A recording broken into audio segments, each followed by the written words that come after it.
Medalyon na merong tatlong muka. Isabay pa dito ang panggagambala ng tikbalang. Sa kwento na ito mga kabayan, handa ka bang ialay? Handa ka bang isakripisyo ang buhay ng iyong kaibigan kapalit ng isang medalyon? O hindi kaya naman, handa ka bang isakripisyo ang sarili mong buhay upang mabuhay ang mga matalik mong kaibigan? Tungayan natin ang kwento ni Rico, Irene at Rafa. Ang kwentong ito ay hango sa totoong buhay. Mula ito sa isa nating kabayan na itago na lamang natin sa pangalang Irene. Taong 1992, probinsya ng Quezon. JD.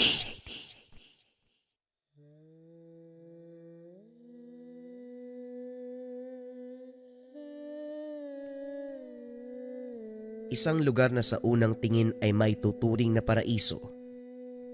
Ngunit ang katotohanan ay nagtatago ito ng panganib na hindi inaasahan ng kahit sino man. Sa tahimik na kagubatan ng probinsya ng Quezon, ang mga puno ay nagtataasan. Ang lupa, nababalutan ng gumagapang na ugat, makakapal na damo at saganang halaman sa paligid. Ang mga dahon sa itaas ng mga puno ay malalaki, malulusog at matingkad ang kulay. Tila palaging sariwa, parang hindi nalalanta. Ang tirik ng araw ay halos hindi madama dahil sa kapal ng lilim. Ang sikat ng araw, dahan-dahang sumisiksik sa pagitan ng mga sanga. Tila mga mata na sumisilip mula sa itaas. Ang hangin ay malamig, presko, at may dalang amoy ng basang lupa, kahoy at amoy ng buhay. Kaso nga lang, kasabay nito ang amoy ng isang babala na hindi maipaliwanag. Sa unang tingin, kahanga-hanga ang tanawin, isang anyo na likas sa ganda, ngunit mapanlin lang. Habang tumatagal, mapapansin ng kahit na sinong dumaraan sa lugar ang isang nakakapagtakang katotohanan, ang kawalan ng buhay. Walang tao, walang bakas, walang mga hayop, walang pugad sa mga sanga o kalusko sa damuhan at paligid. Bagamat paminsan-minsan may iilang huni ng mga ibon sa malayo, ni isa, hindi kailanman nanatili. Para bang may hangganan na hindi nila kayang lampasan. Parang may nakikita silang babala na hindi basta-basta makikita ng normal na tao.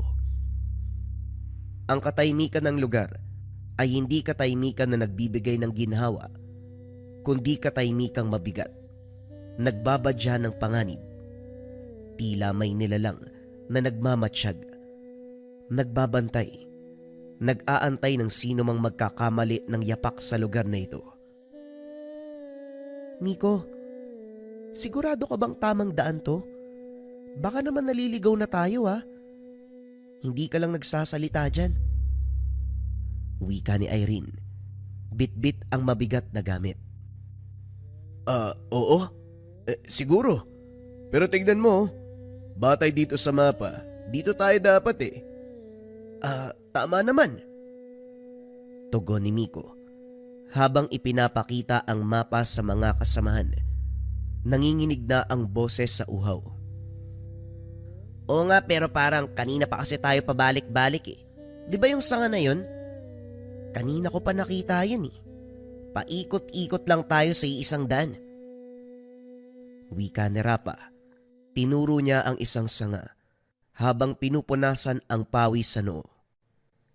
Dahil mukhang tama naman ang sinusundan nilang mapa, kahit nag-aalangan, nagpatuloy na lamang sila sa paglalakbay. Nagpatuloy sa paglalakbay ang tatlong magkakaibigan. Pagod, uhaw at gutom. Tiniis nila ang lahat ng bagay na ito, lalo na't ito na ang huling bakasyon na magkakasama sila. Bagamat matalik na magkakaibigan pa rin, hindi talaga maiiwasan na magbabago ang landas na tatahakin ng mga tao kahit gaano pa kalapit sa isa't isa. Kaya kahit anong mangyari, gusto nilang masulit ang huling pagkakataon. Si Irene, nakakuha ng magandang trabaho sa ibang bansa. Kaya naman hindi nito alam kung kailan siya muling makakauwi. Si Miko naman, nakakuha ng magandang oportunidad sa syudad. Nagkaroon ng sariling negosyo at kailangan niya ng manatili doon upang bantayan ang paglago ng kanyang pinagpaguran. Habang si Rafa naman, sa probinsya mananatili, nais man niyang sumama sa mga kaibigan, kailangan niyang manatili sa tahanan upang bantayan ang inang may malubhang karamdaman. Sandali nga lang, pwedeng magpahinga muna tayo dito. Hingal na talaga ako eh. Tignan niyo yung mukha ko, grabe na yung tagaktak ng pawis oh. Tama si Rafa. Kailangan siguro natin magpahinga. Kumain tayo sandali at magpatuloy na lang sa paglalakbay mamaya. Mas mabilis tayo makakapaglakad kapag nakakain at nakapagpahinga para hindi din tayo maabutan ng dilim sa daan. Sumang-ayon si Miko at binaba nila ang gamit. Naglabas sila ng kaunting kagamitan. Nakasampay naman ng iba kung sakaling may hindi inaasahang hayop ang sumalakay sa lugar. Nagsimula sila ng apoy upang magpakulo ng malinis na tubig. Kumain sandali, nagkwentuhan, at nang matapos ang pahinga ay nagligpit muli. Nagmamadaling makalis bago pa tuluyang dumilim ang lugar. Teka. Oh, bakit Miko? Parang kanina pa dapat tayo nakaabot sa ilog eh. Hindi naman sobrang layo nito eh. Tahimik lamang si Irene. Mas sumigpit ang hawak sa mga bitbit na gamit. Tila hindi alam kung anong gagawin. Kung meron man maaasahan sa direksyon sa kanilang tatlo, ito ay si Miko. Bata pa lamang sila at nasa kalye pa noon. Si Miko ang tila tumatayong kuya sa kanilang tatlo. Responsable, maaasahan at matalino. Kailanman hindi ito gagawa ng ikakapahamak ng kahit sino. Kaya naman labis na nakakapagtaka na maligaw sila. Hindi kaya... Alam kong hindi kayo naniniwala sa mga kwentong probinsya pero sa tingin ko, baka may tikbalang na nanliligaw sa atin. Tara, baliktarin natin yung mga damit natin. Ay nako, pasensya na Rafa ha. Hindi ko mapigilan ng tawa. Ikaw naman oh. Saglit ka lang dito sa probinsya. Biglang naniwala ka na sa sabi-sabi ng matatanda. Mula pagkabata pa lang sabay-sabay tayong lumaki sa kalye. Iba ang paniniwala natin noon. Ang tunay nating kalaban ay mga tao at ang mundo. Hindi mga nilalang na hindi naman totoo. Wala naman sigurong mawawala kung gagawin natin, di ba? Kung di man totoo, buti sinubukan natin. Paano kung totoo? Di ba? Di ba, Irene? Napahawak sa damit ang dalaga. Tinakpan ito. Hoy, ano ka ba? Hindi ako magubad sa harapan nyo, no? Tignan mo Rafa, akala tuloy ni Irene may binabala ka sa kanya. Kadiri ka naman. Hoy Irene, kung ano man yung iniisip mo, hindi ako ganyan, no? Saka wala akong gusto sa'yo, magkamukha nga lang tayo eh. Eto naman kung magsalita hindi na mabiro. O siya, sige na. Siguro, wala tayong ibang magagawa kung hindi maganda na dito. Hindi tayo pwedeng maglakbay sa dilim. Baka lalo tayong mapano. Tama ka, mas delikado. Halika na Rafa, mamaya mo na isipin yung tikbalang na yan. Tulungan mo ako mag-ayos dito ng tutulugan. Kinagabihan, unang beses nilang narinig ang bulong sa gitna ng katahimikan. Hindi malinaw kung saan nagmula. Sa hangin ba o sa mismong isipan ni Miko? Kung pipiliin mo ang sarili mo, mamamatay ka. Ano yun? Narinig nyo? Ang ano? Parang may nagsalita eh. Parang malapit sa tenga ko. Wala naman kaming narinig. Ay, Huwag kang ganyan, gabing-gabi na. Nananakot ka pa. Hindi ako nagbibiro, seryoso ko. May narinig talaga ako eh. Pero hayaan mo na nga, siguro guni-guni lang dahil sa pagod. Kinabukasan nagpatuloy sila sa paglalakbay. Biglang tumahimik ang tatlo. Pinagmasdang mabuti ang paligid sa bawat direksyon. Mga halaman, damo, at batong halos magkakamuka. Paulit-ulit lang ang daanan. Ngunit alam nila na tila may presensya sa paligid na hindi nila nakikita. Alam kong nararamdaman nyo ang nararamdaman ko. Kaya kayo biglang natahimik. Tumango lamang si Rafa at Irene, tila natatakot na gumawa ng ingay. Naramdaman nila na may mga matang nakatingin. Parang may sumusunod sa likuran. Hindi nila makita-kita. Merong kaluskos, pero wala namang ibang dumaraan. Walang hayop o kahit insekto man lang. Miko, tignan mo. Wika ni Irene habang maigpit ang pagkakakapit sa braso nito, sabay turo sa kanyang anino. Ano bang? Natigilan siya sa pagsasalita. Ang anino ng tatlo ay mahaba. Nasa maling direksyon. Taliwas sa dapat kinaroroonan nila. Biglang tumindig ang mga balahibo hanggang sa biglang bumagsak ang unang patak ng ulan. Ngunit hindi lamang tubig ang tumatama sa kanilang balat, kundi putik. Maliit na tipak ng putik, mga ngipin at buto. Kasama na rin ang malilit na insekto na tila hinukay pa mula sa lupa. Doon na sila tumakbo. Ang hindi nila alam, ang bawat hakbang nila palayo ay hakbang papasok sa loob ng isang bitag na matagal nang nag-aantay ng kaluluwa. Sa gitna ng kanilang pagkakagulo, bukod sa lumambot at dumulas na ang lupa, biglang natisod si Irene. Isang maling hakbang, isang sigaw, isang pagbagsak na tila sinadya mismo ng lupa. Irene! Bumalik ang dalawang kalalakian upang tulungan ang kaibigan. Ngunit si Irene, tila hinila ng lupa pababa. Pagulong-gulong ito, tumatama sa mga sanga, bato, hanggang sa binalot na ito ng putik. Dumapa din ang dalawang binata upang pilit tulungan ang dalaga bago pa ito tuluyang mapinsala. Hindi pa rin tumitigil ang buhos ng ulan. Sumasabay pa ang malakas na hangin at paminsang-minsang kidlat. Sa isang iglap tila dumilim ang paligid. Naging gabi kagad. At nang matapos ang kaguluhan, doon na nila ito nakita.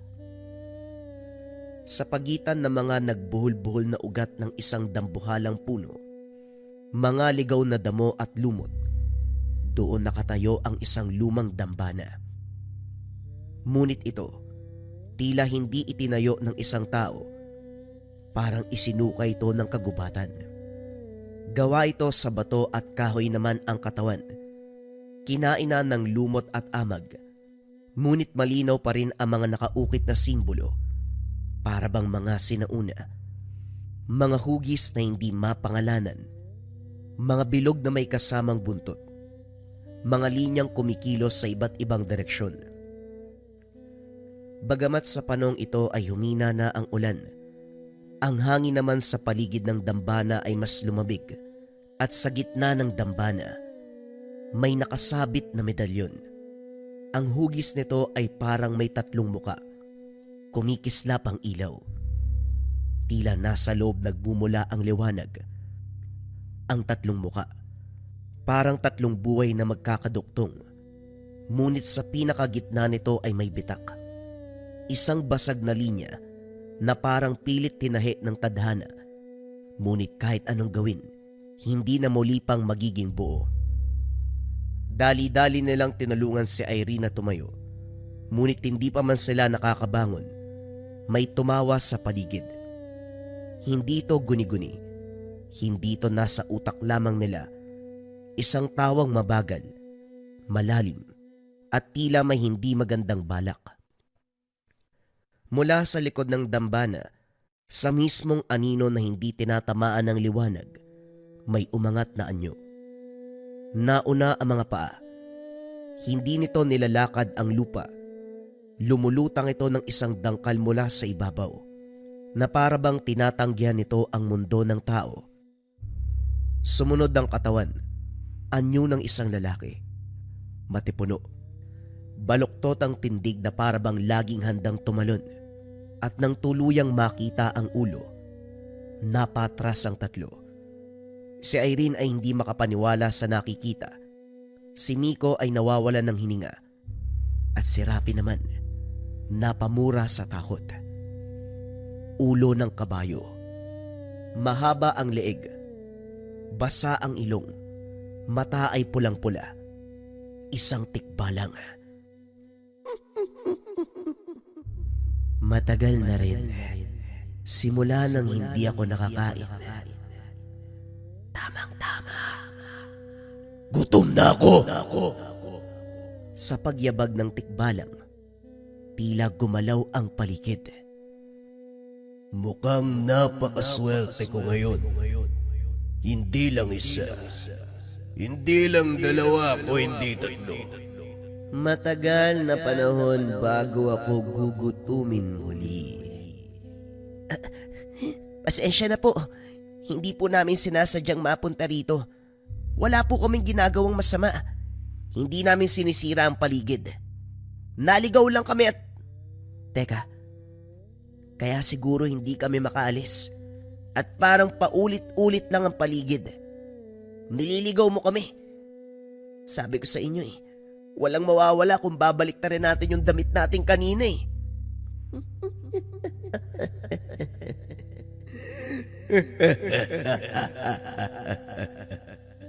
Mga hangal, walang mapapadpad dito kung hindi tinatawag. Walang mortal ang dumadayo dito. Agad dumarap si Irene.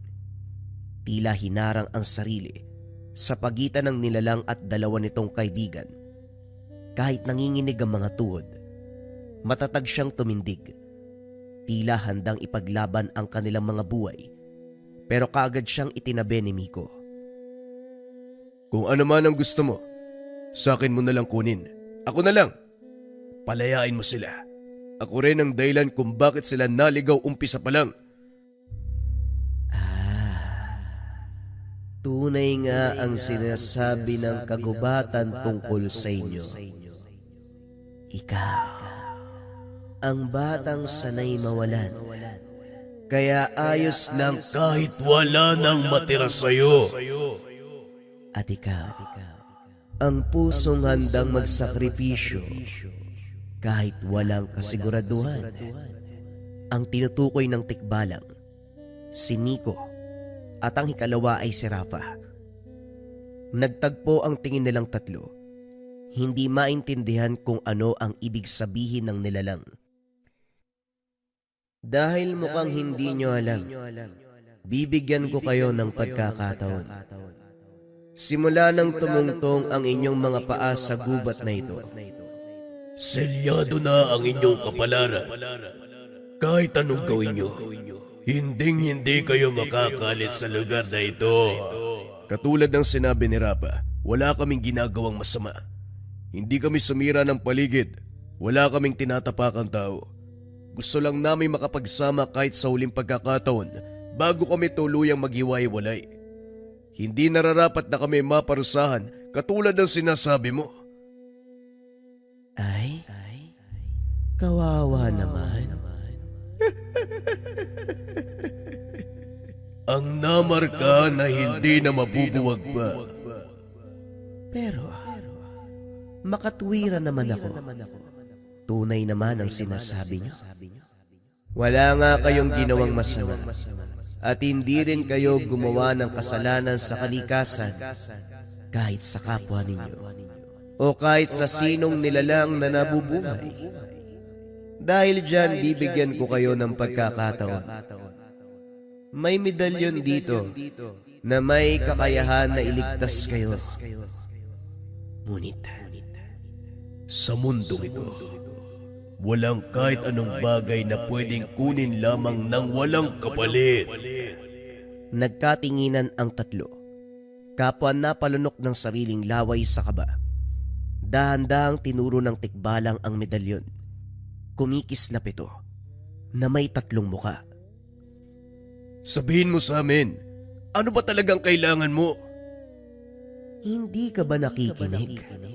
O sadyang mahina ang utak mo? Kakasabi ko lang. Gutom na ako! Sandaling tumahimik ang paligid. Hindi sigurado ang tatlo kung ano ang gagawin sa pagkakataong iyon. Pero dahil isa lang naman ang kailangan ko, bibigyan ko kayo ng pagkakataong mamili.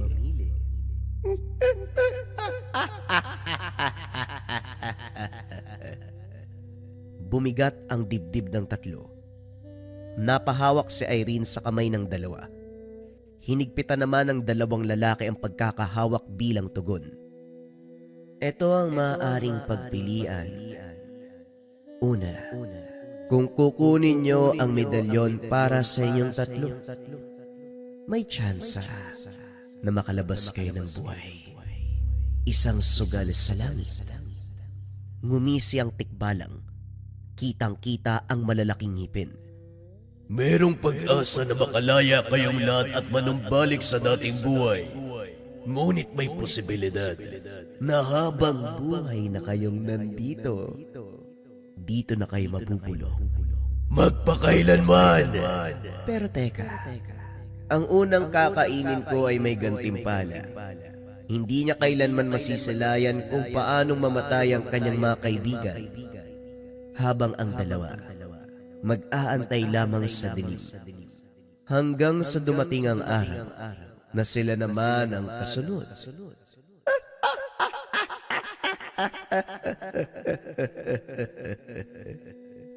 Walang bahid ng awa ang itsura ng tikbalang. Nang aasar pa, umaalingaw-ngaw ang tawa nito sa paligid na tila nasa loob ng isang kuweba. Paulit-ulit pumapasok sa tenga ng tatlo. Kasabay nito, ang unti-unting pagguho ng kanilang pag-asa. Teka, sabi mo may mga pagpipilian pa. Ano yung iba?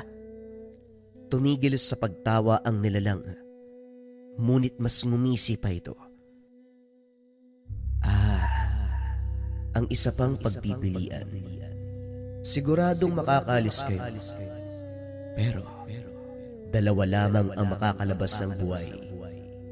Ang isa, maiiwan. Magiging alay. Tila tumigil ang mundo ng sandaling yun. Tumahimik ang tatlo. Walang iyakan, walang sigawan, walang umimik. Ngunit sa mata ng isa't isa, malinaw nilang nabasa ang pasya.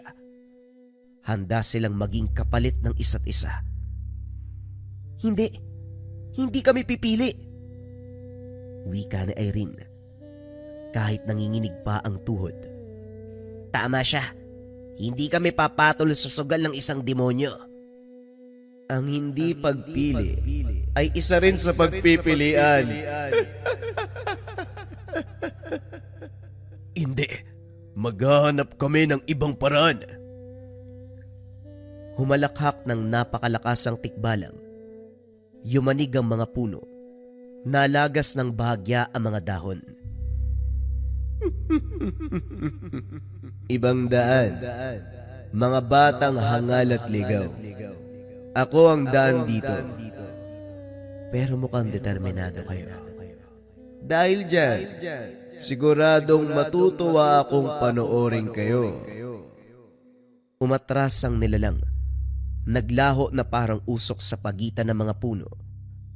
Bagamat hindi na nila nakikita ang nilalang, ang tinig nito naiwan sa hangin. May oras kayo.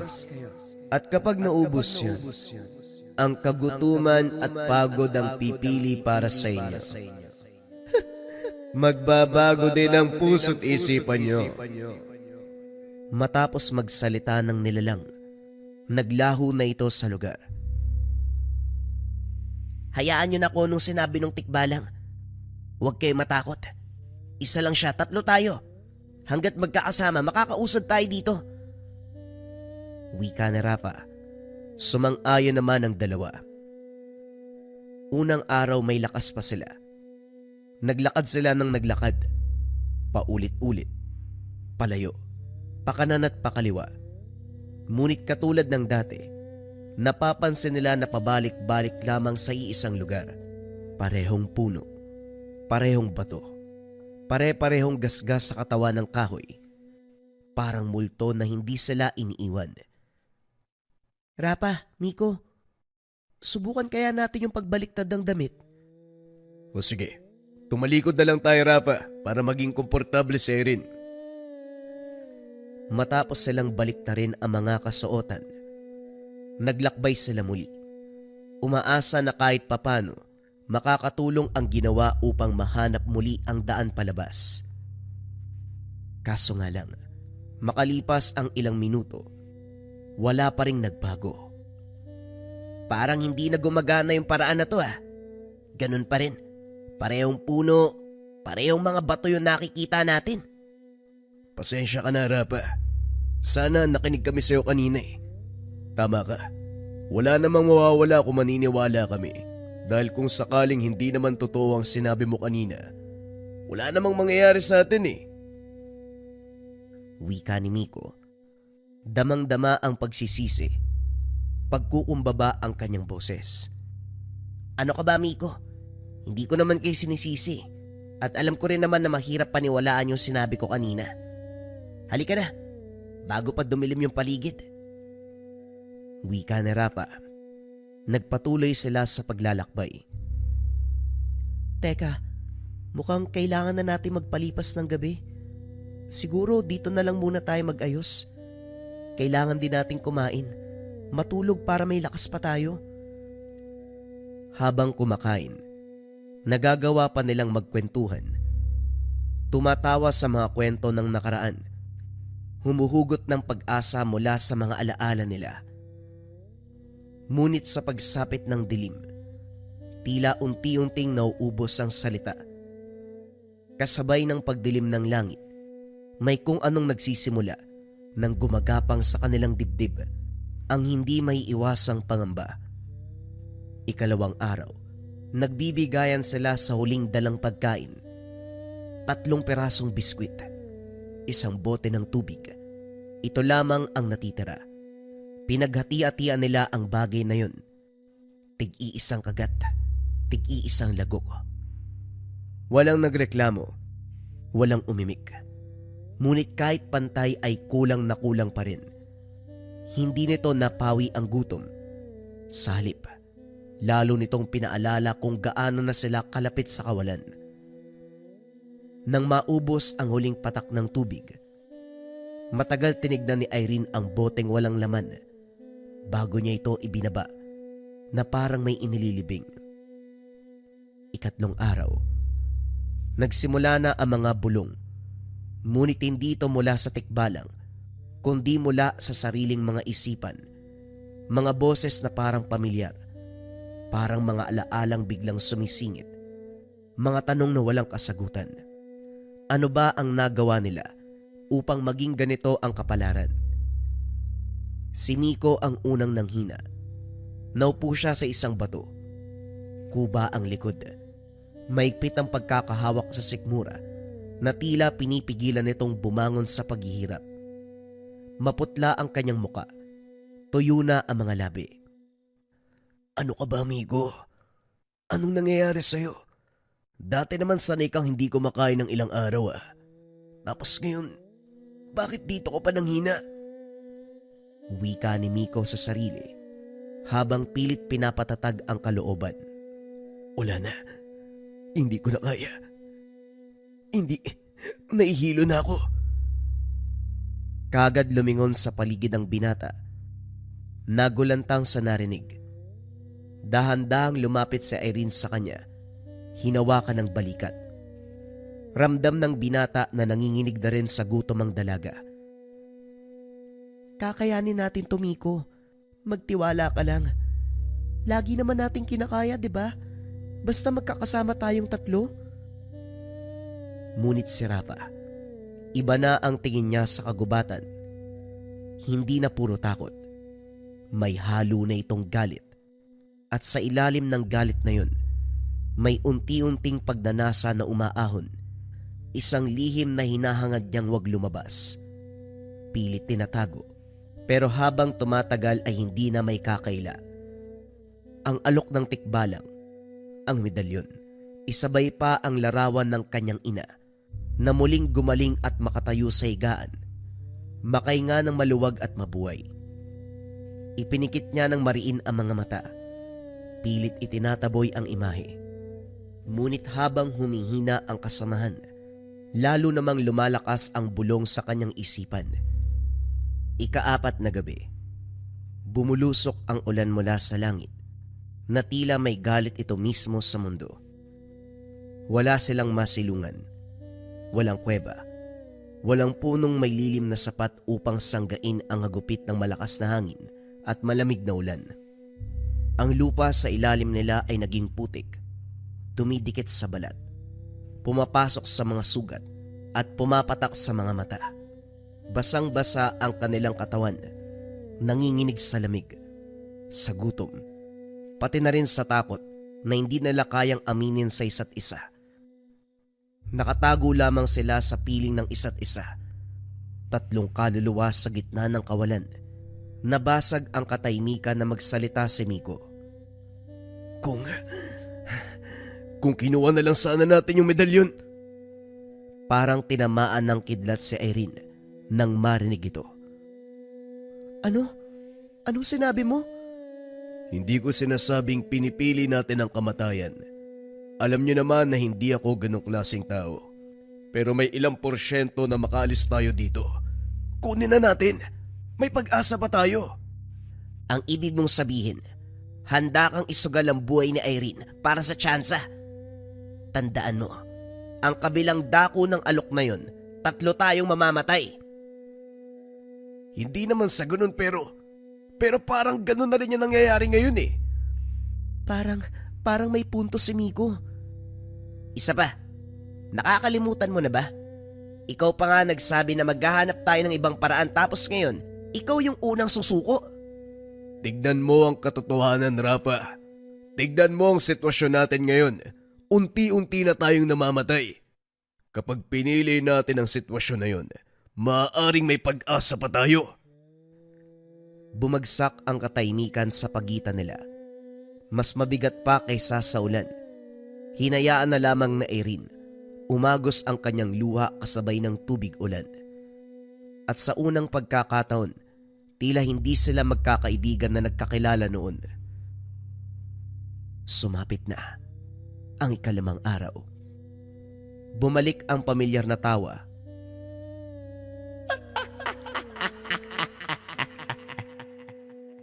Napakatahimik nyo.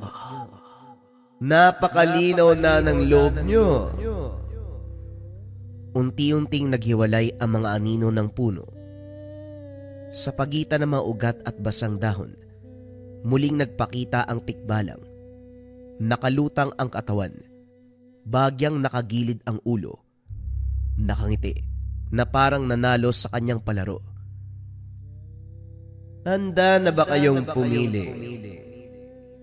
Wala mang sumasagot sa kanila, pero makikita sa mata ng 3. May lamat na, pagod, may mga lihim na hindi na kayang itago pa. Kung sinanay ang kapalit, tatanggapin ko. Biglang nabasag ang katahimikan na magsalita si Rafa. Rafa, anong ibig mong sabihin? Basta ipangako nyo sa akin na maaalagaan nyo si nanay. Kahit ako maiwan, kahit ako mamatay, tatanggapin ko. Teka, sandali lang, Rafa. Biglang sumabog ang damdamin ng binata. Pagod na ako, Irene. Pagod na ako na palaging lumaban. Pagod na ako magpatuloy pa. Sanay ako nagsasakripisyo, Irene. Ano ba naman kung sa uling pagkakataon, magsakripisyo uli ako? Si Miko naman sa gilid, hindi rin mapigilan ang pag-agos ng luha. Hindi ako papayag. Ayoko maging sanhi ng kamatayan mo.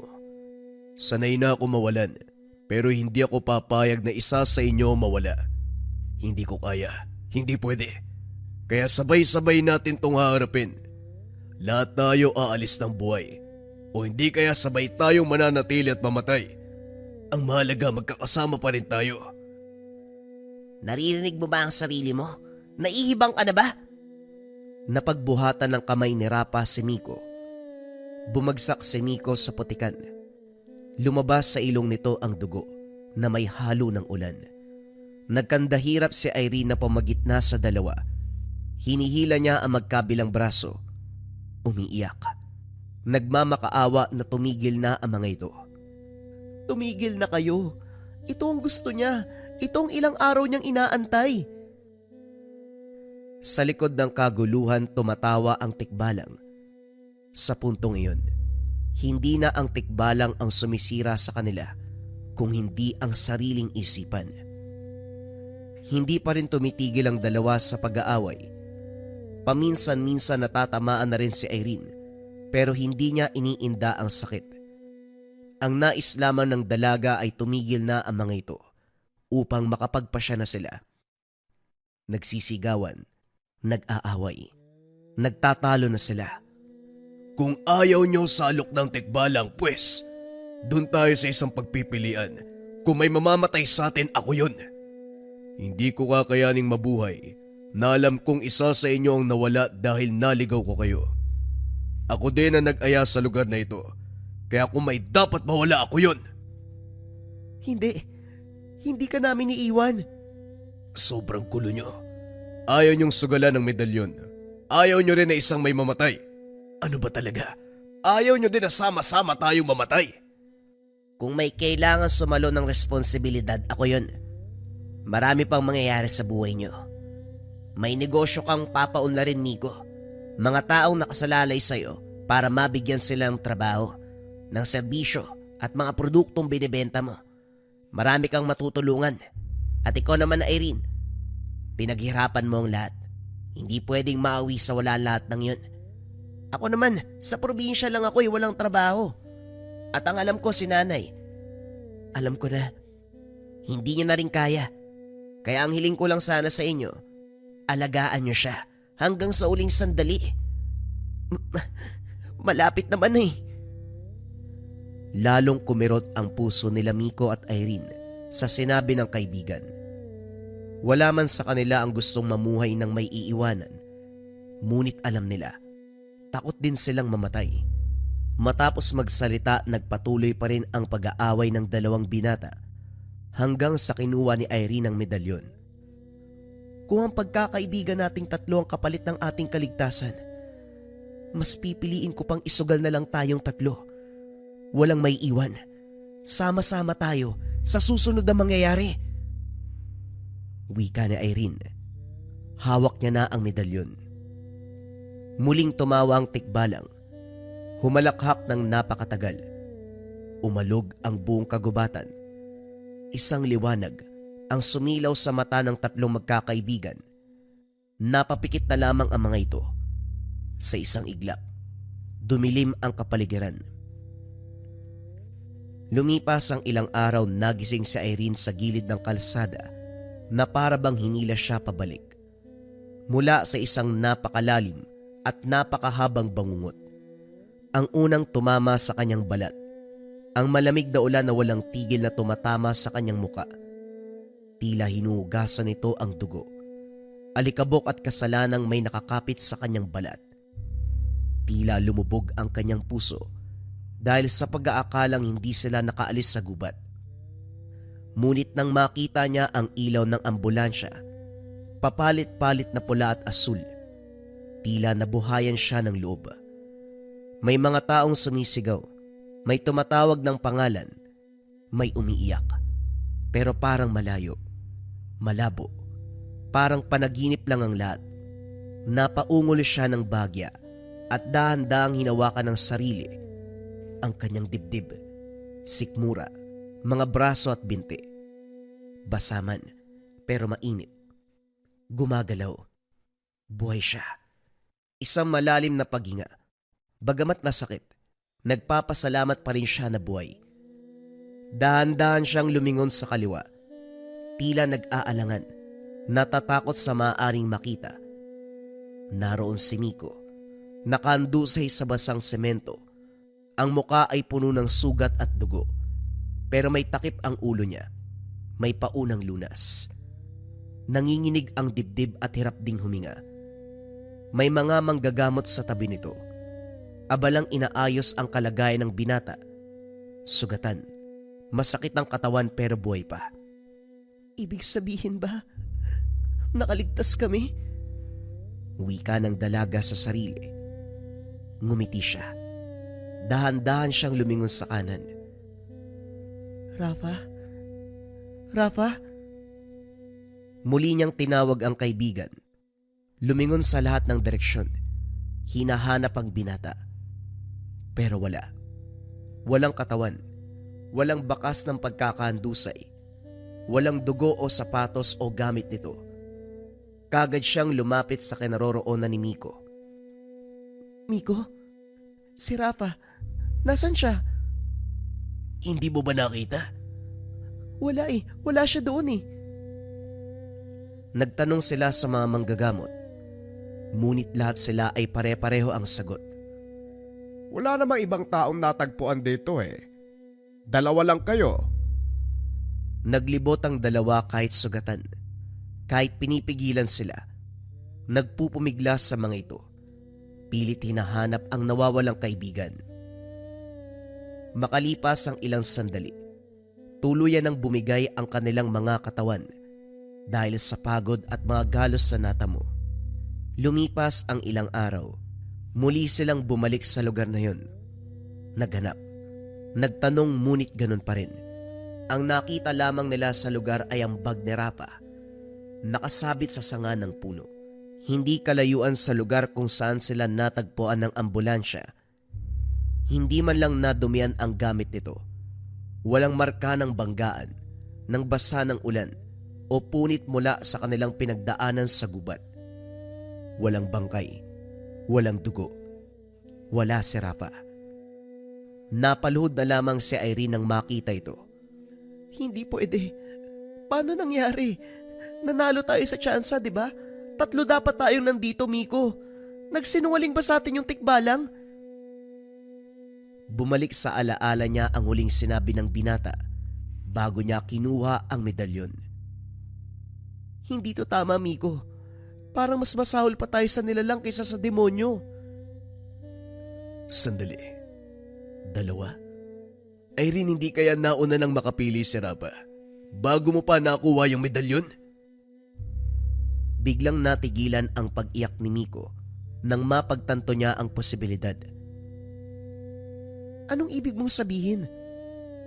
Ang ibig kong sabihin, hindi kaya naunang makipagkasundo si Rafa at pinili niyang isakripisyo ang sarili niya. Baka, hindi kailangan kunin ang medalyon para makapili. Naging sapat na ang sinabi ni Rafa para yon ang tanggapin na desisyon ng tikbalang. Ibig mong sabihin na... Hindi na ituloy ni Irene ang sasabihin. Tuluyan itong humagulgol, pati na rin si Miko. Walang humpay ang pagpatak ng luha. Dahil ngayon, alam na nila ang katotohanan. Ang kanilang kaligtasan ay hindi libre. Kabayaran ng kanilang kaibigan na si Rafa. 2 nga silang nakaligtas, ngunit walang nanalo. Si Miko habang buhay bitbit ang bangungot ng kabayong may apoy ang mata. Paulit-ulit na sumusunod sa bawat yapak, bawat pangarap at bawat gabi. Hindi niya alam kung ano ang mas masakit. Ang alaala ba ng kagubatan o ang liwanag ng mata ng nilalang na walang katarungan? Si Irene naman, habang buhay dala-dala ang agimat, alaala na kapalit nito ang buhay ng isa sa mga mahal niya sa buhay. Gayunpaman, ito ang nagmistulang huling yakap ng kaibigan. At sa gabi, kapag tahimik ang kalsada, kapag may isang naglalakad sa dilim, may naririnig silang boses. Tila ba palaging nangungutya at nagpapaalala. Salamat. Salamat sa alay. Nalinlang sila ng tikbalang. Nalinlang sila ni Rafa. Nauna si Rafa sa pakikipagkasundo. Ang pinili niya, mailigtas silang dalawa, kapalit ng kanyang buhay. Sa gitna ng sakit at pagkawala, napagtanto nila Irene ang Miko ang isang bagay, ang pagkakaibigan, ang tunay na pagmamahal sa isa't isa. Hindi nasusukat sa tagal ng buhay, kundi sa isang sakripisyo na handa mong ibigay. Lumipas sa mga taon, tinupad naman ni Irene at Miko ang huling hiling ni Rafa. Inalagaan nila ang ina hanggang sa huling hantungan. Minsan sa ilalim ng dagat o sa ilalim ng punong nagbibigay lilim, si Irene ay nakaupo at hawak ang medalyon. Si Miko naman nakatingin sa malayo, parang hinahanap ang apoy sa mata ng kabayo sa bawat alon. Alam mo siguro, masaya na siya. Masaya na ngayon kung nasaan man si Rafa. Tama ka. Hindi man natin siya kasama, pero magkasama na sila ng nanay niya. Sa ilalim ng malalim na liwanag, sa hangin na dahan-dahang umiihip sa kanilang mga muka, magkahalo ang lungkot, pasasalamat at alaala. Salamat. Maraming salamat sa tapang at sakripisyo mo, kaibigan. Hanggang sa muli. Kayo ba mga kabayan? Handa ba kayong isakripisyo ang inyong buhay upang mailigtas ang iyong kaibigan? Ito ang kwento, ang medalyon ng tatlong buhay. Kumusta mga kabayan? Magbabasa tayo ng patotoo patungkol sa marakuyo bracelets natin. Ayan na yung mga bagong version natin, yung white saka lava, pero nandito pa rin yung OG version na glossy black and brown mga kabayan. Dako tayo sa ating first patotoo. Baka 5 lang yung basahin ko kabayan, sobrang dami na kasi nito. Sabi ng kabayan natin, dumating na po yung marakuyo bracelet ko po. Grabe po yung kabog ng dibdib ko habang ino-open ko, tas nang nahawakan ko na sobrang saya ko po. Tapos suot ko po siya nang matulog ako, ang sarap ng tulog ko. Umaga ako nagising. Totoo po ang lahat ng sinabi nyo. Pakita natin yung comment. Andyan yan kabayan. Sabi ni kabayang Miss Carter. Basa pa tayo ng isa kabayan. Okay, etong next comment natin kabayan ay mula kay Yvonne Octoso. Ang sabi niya, grabe ang product na marahuyo. Unang suot ko pa lang, 2 araw pa lang, ramdam ko na kaagad yung energy. Parang nililinis niya yung dark thoughts ko, naging positive ako, kalmado at mas malinaw na ang pag-iisip. Dati, di ako naniniwala pero ngayong nasuot ko na, totoo pala, nagbibigay talaga ng proteksyon. Salamat seller, fast transaction pa. Next comment, basa pa tayo mga kabayan, sabi ni Big Boss. Thank you sir, bilis dumating, ang ganda ng marahuyo white. Quality napakaganda at napakagaling ng gamit na ito. Complete and no damage. Thank you Sir JD, God bless always. Salamat din Big Boss. God bless also. Ilan lang yan sa mga patotoo patungkol sa marahuyo bracelet mga kabayan. Pwede nyong i-check, i-visit nyo yung Lika Merchandise. Makikita nyo yung sobrang daming reviews. Kalimitan kasi sa mga reviews na nababasa ko mga kabayan, una nawawala yung pangangati nila kapag suot ang marahuyo bracelet. Sa gabi nakakatulog sila ng payapa, nawawala na yung mga panggagambala. Yung pananakit ng tiyan, yung pananakit ng ulo, magmula nang nasuot nila yung marahuyo bracelet, nawala lahat yun mga kabayan ko. Ang marahuyo bracelet kasi itong suot-suot ko ay depende sa espiritual. Kontrakulam, barang, tigalpo, palipadhangin, usog, o kahit anong masamang uri ng sumpa. Nandito rin yung tinatawag nating rebuelta mga kabayan ko. Kung ano man yung sumpa na ibinigay sa inyo, ibinabalik dun sa taong nagbigay. Kung interesado ka, pili ka ng version na gusto mo mga kabayan, pare-pareho yan ng bisa. Visit nyo lang ang shop ng Lika Merchandise. Mag-ingat sa mga scammers.